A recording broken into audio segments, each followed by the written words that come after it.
Place à votre signature Europe 1 du jeudi. Bonjour Charlotte Dornelas. Bonjour Dimitri, bonjour à tous. Charlotte, hier, on va parler éducation ce matin. La Cour de cassation a écarté hier l'existence de tout droit de correction parentale. Droit de correction. Alors comment vous accueillez cette nouvelle ?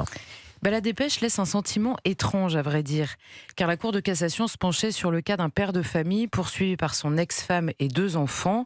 Cet homme avait été condamné en première instance, puis relaxé en cour d'appel. Cette dernière avait justifié sa relaxe en notant que le droit de correction de ce père pouvait être reconnu dans la mesure où les violences n'ont pas, je cite, causé un dommage à l'enfant, qu'elles restent proportionnées au manquement commis et qu'elles ne présentent pas de caractère humiliant. La Cour de cassation, elle, a dit niet. Certes, ce droit est reconnu depuis 1819, mais explique-t-elle, il ne se retrouve pas dans la jurisprudence contemporaine et, argument intéressant, nous avons changé d'époque.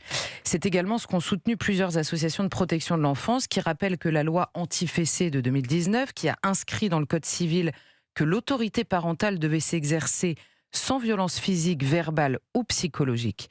Quand je parle de sentiments étranges, c'est que personne ne se lève le matin avec l'envie d'être pour la fessée, la violence verbale ou psychologique, évidemment. Mais je fais partie de ceux qui jugent pourtant que tout ne peut pas être apprécié de la même manière et que l'usage de la force parentale, évidemment proportionnée... Oui, pas la violence, la force parentale, évidemment proportionnée et certainement pas systématique, peut se révéler nécessaire avec certains enfants. Car si certains deviennent violents en raison de la violence intrafamiliale dont ils ont été victimes ou spectateurs et qui méritent d'être punis, d'autres enfants exercent la violence à défaut d'avoir expérimenté un jour la limite, la frustration, l'interdit ou la privation. Et je me demande comment les parents peuvent s'y retrouver avec de telles interdictions qui sapent a priori, dans l'espace public comme dans les tribunaux, tout usage de la correction parentale par principe. Mais est-ce qu'il ne faut pas se féliciter du rejet de la violence dans l'éducation contemporaine ? Apparemment, c'est une évidence, mais le diable se cache toujours dans les détails. Je ne connais pas ceux de cette affaire en particulier. Les appréciations diffèrent et je me contente donc de commenter le principe de ce qui est ou non défendu. Or, il me semble judicieux de noter que sous le terme de violence éducative ordinaire, qui sont donc punies, on trouve aussi bien crier que donner une fessée, bousculer un enfant, le menacer ou tenir des propos rabaissants. Or, les leçons de morale éducative d'un pays qui cherche par tous les moyens, par ailleurs, à retrouver l'autorité qu'il s'est appliquée à saper, vont toutes dans le même sens, celui d'une extension du domaine de ce qui est considéré comme une violence vis-à-vis d'enfants qui seraient tous bons a priori et en toutes circonstances. Or, mettre un enfant dans un parc, le priver de dessert, le frustrer, le menacer de sévir, c'est-à-dire le prévenir et lui permettre d'ajuster son comportement et sévir s'il ne s'y plie pas, ne relève pas nécessairement de la violence gratuite, incompréhensible et traumatisante.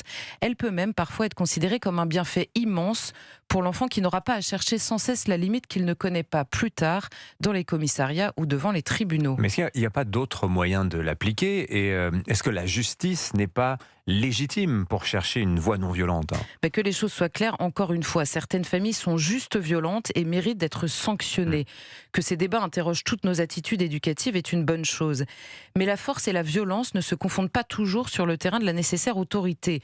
Remarquons d'ailleurs que l'absence du père, souvent associée à ces violences éducatives, est désormais omniprésente dans nos débats comme dans les tribunaux qui se penchent sur les enfants devenus délinquants ou criminels. Que manque-t-il exactement à l'adolescent qui frappe ou tue pour un regard, une remarque, un jeu vidéo perdu ou un interdit professoral ? Les situations varient sans doute, mais beaucoup n'ont jamais eu la chance d'être éduqués par quelqu'un qui, par amour, a cherché les moyens de dire stop fermement. Tourner tous les interdits en dérision avant de les criminaliser peut aussi être considéré comme une violence, car l'âge enfantin est également celui où des parents aimants et responsables doivent faire comprendre à leur enfant que tous les désirs ne méritent pas d'être assouvis. Oui, l'amour, ça va de pair avec la loi, dialectique féconde de ses opposés, de ses contraires. Merci d'avoir exploré ces questions difficiles et profondes pour nous ce matin. Charlotte Dornelas sur Europe 1, 8h.